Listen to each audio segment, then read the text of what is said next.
could Perfect. I would appreciate if you could keep your cameras on. It's always nice to kind of see you all and put a face to your names, especially since we're so far apart from each other, right? So I would appreciate that, but I understand if you can't for whatever reason.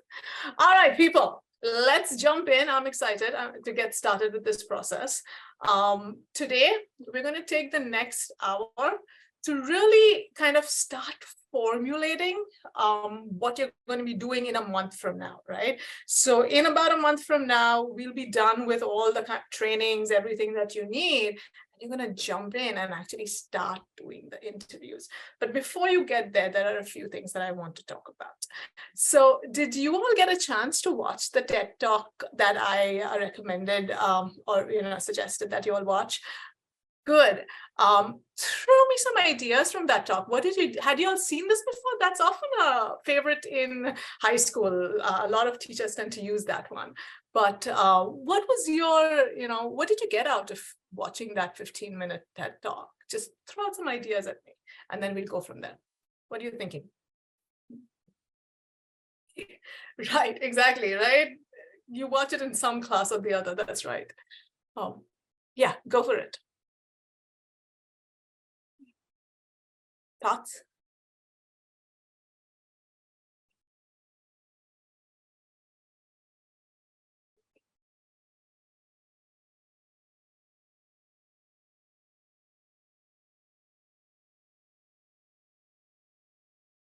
Anybody, people? I'll go. Go for it, Neetu. I've seen her speech before, and I absolutely love the way she just adds humor to it. As in the beginning, when she talks about comparing apples and mangoes, and how she's never even had apples before. I just thought she's a great speaker, and I loved her story and the views that we have. We all have our stories, and I think it goes really well with what we'll be doing in this project. So. Absolutely, right. And I love the fact that she talks about, like the title says, right, the danger of just having one story. And as we think about a group of people, in our case, Zoroastrians, right, all across the world, we often run into this danger of being perceived as one single story, when all of us who've been through so many different processes of movement in our life, because as you know, we're talking about diasporic movements, we all have so many different stories. And to be able and to kind of narrow it down into one single story is a problem. And that's why we do a project like this, right? There are different stories. We want to showcase different stories. We want to bring out different stories. So that's why we are doing this, which is fine. So I'm going to request you to do one thing before I jump, throw you all in the middle of actually creating things and doing things today. Get into Canvas. And in Canvas, you'll see that under modules, the last module that I have opened up there, it says training session 1, designing the oral history interview. Right there, the very first link over there says Dr. Faranak interview, right? Go ahead and open that. Take about a few minutes to read it. Right? I want you to begin today by reading that interview. That interview, just for context, was done at the University of Illinois, Urbana-Champaign. It was done by students there.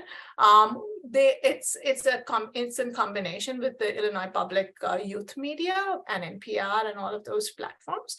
And basically, the students were interviewing this person who has a very important and interesting story to tell about her own, migration. Right? Take just a few minutes, just read it for a minute, and then we'll kind of move from there. I'll give you about 5 minutes to read it. In case you all can't access it, just put a little note in the chat box and I will help you out.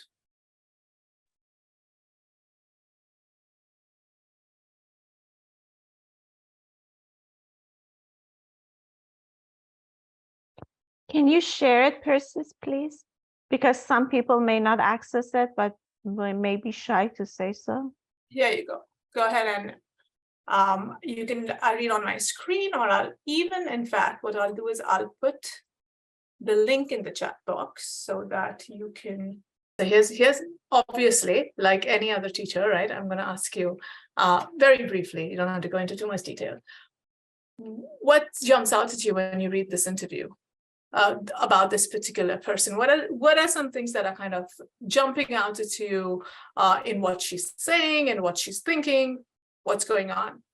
Give me some of your thoughts. The thing which I noticed is that it isn't a question and answer style, but rather a continued narrative. Right. I love that observation. That is a fantastic observation because, again, that's the point here, right? We are not trying to just ask people things. We are trying to generate a story. And a story has an arc, doesn't it? I mean, you all have learned about this since elementary school. There is a plot to a story. There's an arc to a story. And so when we are recording oral histories, again, it's important to pay attention to the flow and the arc of that story that you're trying to tell. So it's not about learning anything and everything about your participant. It's about focusing your entire interview on a few important details that tell the arc of the one story that person wants to tell, because a human being is complex and has many different stories that make them up, but you are focused on that one story, right? About their movement, about their migration, about the process involved. So I love that observation, Yekta. That was great. Anything else that jumped out at you all, people?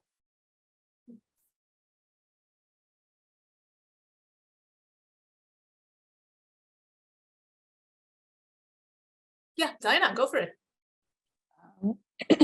One thing she said was that, like, the police or the people in charge of the government in Iran, they could just pick anyone off the street who they thought looked intellectual and then not even give them a trial or anything, just execute them.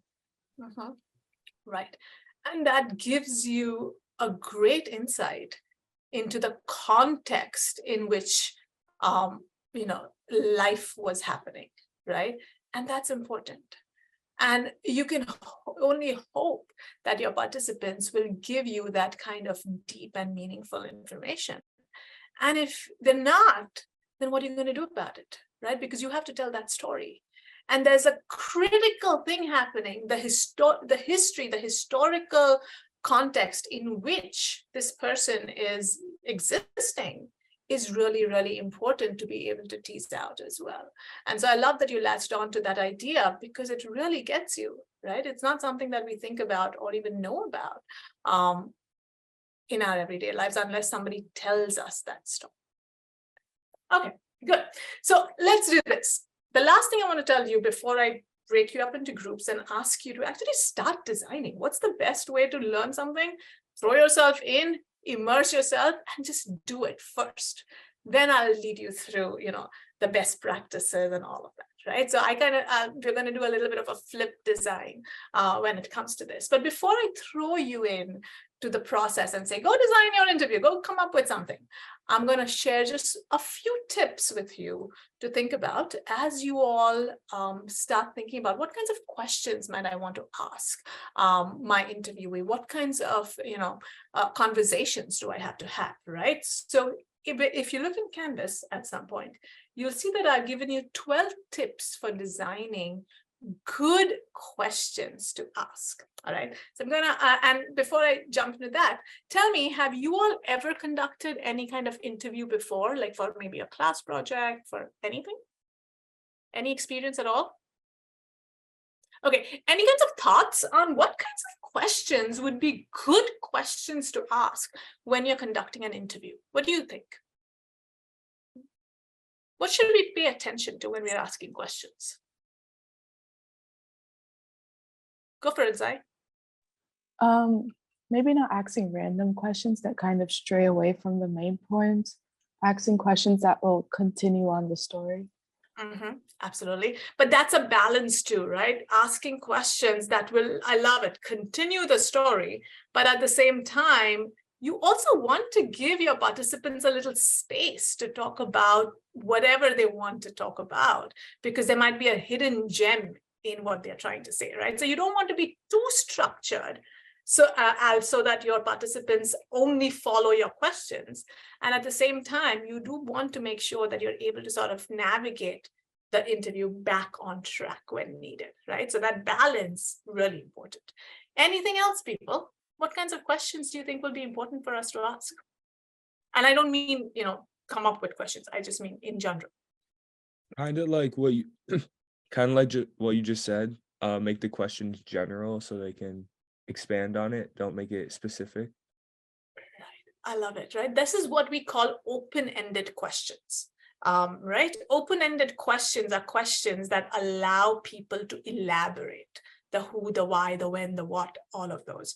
Whereas when you ask yes or no kind of questions, you lose a lot of information because you're just going to get yes and no answers. And what use is that to you, right? You want people to talk. So here's what I'm going to show you, and then I'm going to kind of let you be, right? So few things to think about. When you're designing questions, notice the most important thing in your interview is going to be that you have to keep probing for information, right? So you have to do it in a way that is not intrusive, but at the same time, when somebody gives you a nugget of information, you have to follow up on it. Like Zaina was saying, follow the story, right? Take the story till the end if you can. And in order to do that, you have to be able to stop and ask your participants to elaborate, ask your participants to explain with some examples what they're talking about, right? Those kinds of probes, what we call, are very, very important. Ask what we call Superman questions, which is what I'm talking about, right? Questions that really go deep and kind of follow up one after the other, rather than asking them a single question and saying, this is it, that's done, right? We also sometimes, this is a trick that some of us who do interviews for, professionally, we use often, which is the Homer Simpson approach, right? You all know Homer Simpson, right? He's the goofy, lovable guy who is oftentimes most ignorant about most things. And so sometimes when you're asking people questions, it's kind of okay to act like you don't understand, right? You don't. And oftentimes you won't. You don't understand what context they come from, but sometimes you might. Either way, showing that you don't have information and they are here to teach you and to help you learn about what it is that their story is, can go a long way in making them feel like, yeah, I want to show you more, I want to talk to you, right? So doing a little Homer Simpson sometimes can be helpful. This is your biggest challenge. You know what I mean? When we talk, how many times do you end a sentence with, you know what I mean, right? And when you say that, and if the other person nods their head, that's it, end of conversation, you're done. So if you hear your participants say something like, you know what I mean, you want to just stop right there, right? And you want to say, okay, I don't know what you mean. Can you expand? Can you give me a little bit more context about what you're saying? So don't get into that trap of the you don't know what I mean trap, okay? Also, if you look at the final set, you'll notice that the core of these final sort of tips is that you should be doing very little talking, right? Even though you're the mastermind behind this, you are not the center of this process. You are simply a tool, a vehicle, a medium to get somebody else's story out there. Right? So you really have to sort of do as little talking as possible and allow your participant to do most of the talking here, right? So with that in mind, I'm going to throw you into the deep. I'm going to be that, that swim teacher that often just kind of takes you swimming and then just says, go swim, and just throws you into the deep, right? And then you got to just figure your way out. So we'll start with that. So here's what I'm going to do. I'm going to put you into breakout rooms right now. All of you don't know each other. I get that. You may want to just quickly kind of get to know each other a little if you like. But my goal is that you're going to talk about 3 things when I put you in your groups right now. Number 1, I want you to come up with a set of questions that you want to ask your participants. If you already know who you're going to interview, that's great, right? Maybe you can give that example to your group members so that others can get some ideas too. If you don't, that's okay as well. We still have time. But the idea is that if you are going to conduct an oral history, and that oral history project is going to be about people's stories of movement, right, diaspora, what questions are you going to ask? So that's the first thing that you're going to talk about. So one of you can share your screen, with a Google document and start typing as everybody's brainstorming, right? And come up with a good set of questions that you can then share with all of us.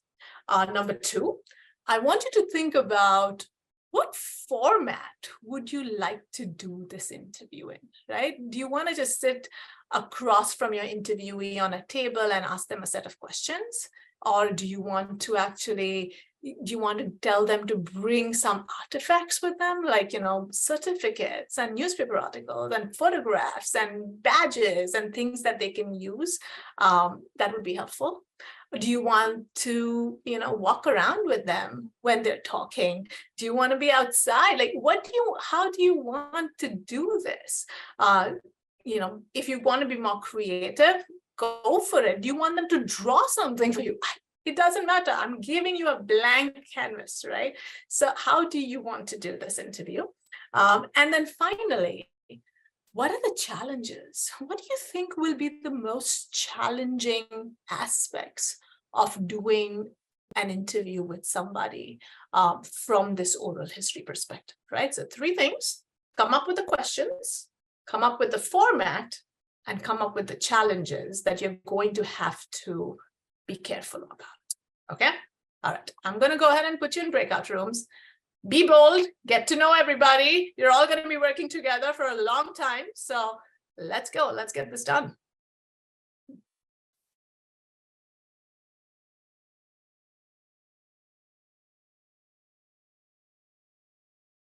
Welcome back, everybody. Let's just wait for the others to come in.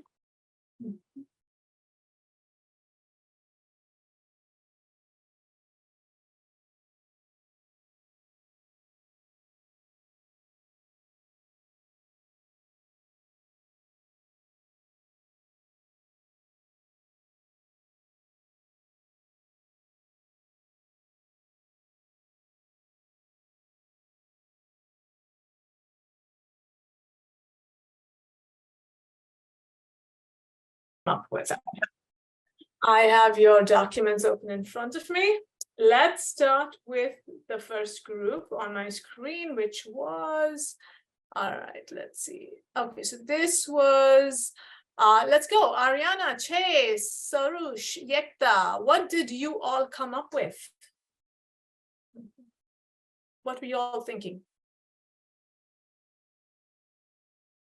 Let's start with the question. What kinds of questions did you have? Yeah, go for it.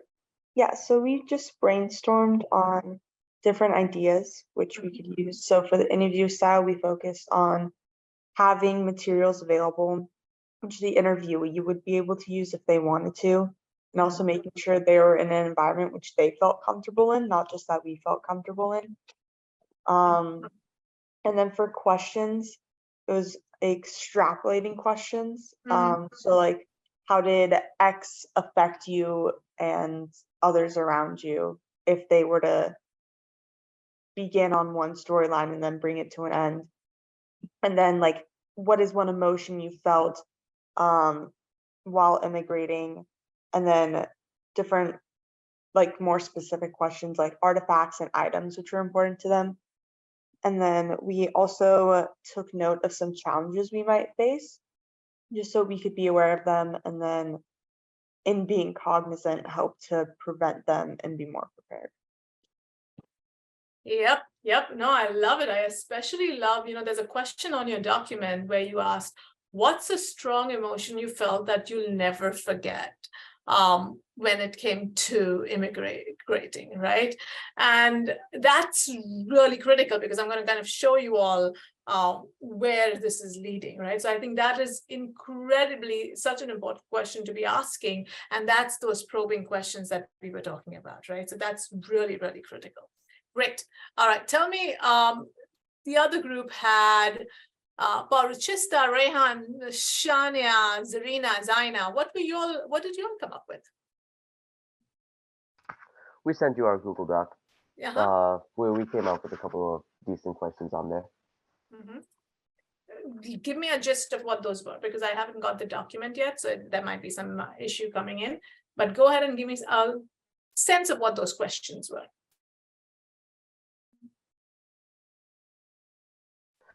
Anyone who wrote some of those questions? All right, great. Yeah. Zaina, go for it. We had a few questions. What they want people to get from their story. Why did they make the choices that they did? What about their life now differs from their childhood? And then ask them about their family members and ask them to bring a childhood memory, like a piece that they can talk about. Childhood memory, right? Oh my gosh, that's going to be key. So you're kind of going to their origin stories, right? And then you're going all the way back and you're saying, what's changed? It looks like a lot of the focus on the questions that you were talking about seems to be on change. And what is changing, what is remaining constant as they've moved through this. Okay, that makes a lot of sense to me.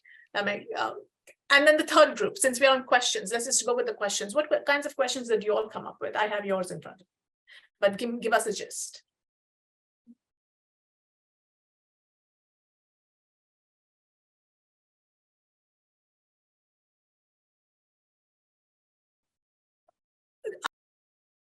I'll be right back, everybody. Give me just one.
Sorry about that. I apologize. But all right, third group, let's go. This was Neville and Zane and Johan and your group. What did you all come up with?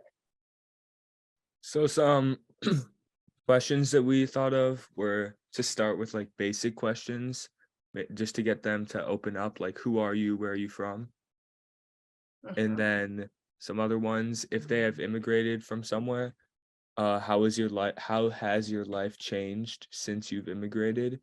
And then like reasons for immigrating. Then stuff like what was life back home? If you could change one thing you did from your past, what would it be? And then finally, how has your perspective changed from your time of immigration? Oof, heavy questions, right? Heavy questions. So I'm going to point out a few things to you all right? That will help you understand why this process takes so much time.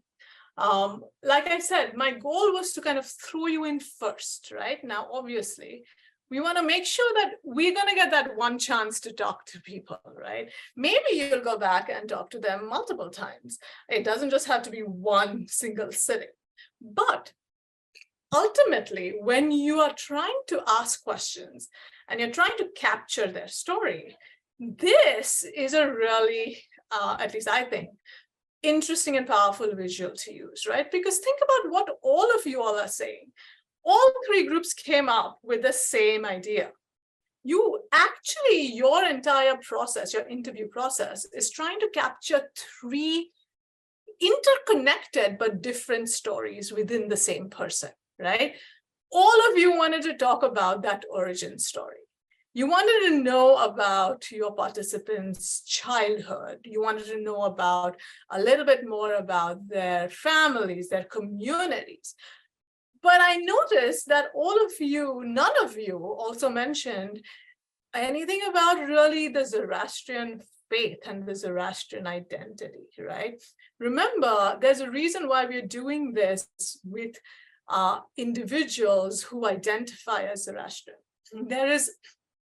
The point is that we are all dispersed all across the world, but we are still tied by that thread that we believe in certain core principles of our faith, right? So that's something that I think we have to think a little bit more about. But if I look at the questions that you all came up with, those questions fall in these three buckets, right? The origin stories, the migration stories, like what were the motivations? Wow, what led them to move from one place to the other? What were the conditions under which that movement happened? What was that journey like? That movement, right, is the migration story that we want to talk about. But then we have, once you're in a new place, once you're in a new country, what is that process of adapting to a new country, which is what we call the acculturation process, right? What is that process like? Was there a culture shock? What was that first connection with a new culture like? I love, this is where all your change questions come in. Again, all of you focused on that, right? Was there a change in your perspective? Was there a change in your thinking? What you're trying to understand is there, how did they adapt to this new situation? Did they assimilate, meaning did they give up their original sense of identity and who they were in order to adapt to the new culture? Or did they integrate, right? Adapting a little from the new culture, staying connected to their original roots, all of those things. And you want to get a sense of that, right? And what was that process like? How important was their identity, their Zoroastrian beliefs, their Zoroastrian identity, and their language? What connections do they still have with their country of origin? So if you really put all these questions together, you realize that this process of conducting this oral history will fall into these three buckets. And what I will do is, before we meet on June 10th, this is why I asked you to share the document with me, right? I want to take your questions and compile them, take all the three groups, whatever questions you all came up with, and compile them into a single set of questions that we can all use, try to stick to, not perfectly, but try to use when we are doing the interviews, so that there is consistency in our interviews, right? And so that's something that I will do for you, and then I will kind of put them together, pull them together, and you'll have a great set of questions to think about and to use. But I didn't want to come up with them myself. I wanted you all to come up with. So if you have other thoughts, keep adding them in that document. Like literally, if you're brushing your teeth and you're thinking, hey, that would be a great question to ask, go write it down in the document, because I have access to it, right? So I'm going to just keep pulling and pulling and pulling from that. So to kind of bring this to a closure today, I'm going to ask you to do one thing before we meet on June 10th. Well, it's not one thing, it's actually important. So if you go into Canvas, it's going to be important for you to have access to Canvas now, right? Right here at the bottom, you're going to notice it says the pre-interview process. By June 5th, we're going to meet on June 10th. By June 5th, I'm going to ask you to do a few things for me. Number one, I'm going to ask you to find actually, and to sort of try and lock down as much as possible the person who you would like to interview, right? And you don't have to do this yourself. talk to your teachers, talk to your parents, talk to people around you and say, who is the person who I'd like to interview? Maybe it might be as straightforward as your own parents or your grandparents, if you think they have an important, interesting story to tell. On the other hand, it could be somebody else in the community who you really want to talk to and you want to interview, right? So be brave, be bold, and it doesn't just have to be one person. It can be a multiple if you like, but at least let's get one started, right? But work with your other people to figure out who this is going to be. I want you to also, if you decide this is, you're going to interview your grandmother, for instance, go talk to her, right? Don't just keep it in your head. Go talk to her and say, hey, I'm doing this project. I think I would love to interview you. What do you think? Right? Have that conversation with her. Ask her get a general idea about when she migrated, immigrated, moved to a new country, just have a general conversation. You're not recording or anything, right? You're just chatting with this person, but get a sense of when did this movement really happen in their lives? And then ask yourselves, what was happening in the environment, right? Globally or locally when they were moving. So if you were told you're going to talk to somebody who moved during a particular decade, were there any big historical events happening at that time? Go do a little bit of digging into that, a little bit of reading into that, and figure out what was the climate like when this person was making this big change, right? And then really start thinking. These are things you already started thinking today. Where, when, how are you going to do the interview? As you talk to the person, you might get some good ideas. They might be able to tell you, hey, you know what? I have this particular, merit certificate that I got, which was great. This was, they might have some good ideas for you. So just kind of have that conversation with them. But before June 10th, please try and see if you can think about who is it you want to interview and what are some interesting things this person has to share with the world, right? So get into Canvas, look at what I've given you there, and then try to get that done before I see you on June 10th. And if for some reason you're struggling and you're like, I don't know who to interview, I have no idea, reach out to me and we'll find people who we can kind of work with together. So you're not doing this alone by yourself. Really kind of talk to me, converse with me. The reason I'm asking you to do this by the 5th is so that I can see what you all are coming up with before we meet on the 10th. And so that if we have any questions, anything like that, we can have a conversation as well at that point. Do you all have any questions for me before we leave? Everything seems straightforward? All right, like I said, keep adding questions to those documents, people, so that I can create a really, really strong list of questions for you to ask. And then please find the person who you would like to talk to and have a conversation with them, chat with them, get to know them a little bit before our June 10th meeting. All right? Okay, everybody, thank you. I really appreciate you all being here, especially those of you who are here at 8:30 in the morning. But thank you for this, and I will see you all in about a month from now. End your school strong, and then I'll see you all ready to jump into summer. Bye, everyone. Thank you.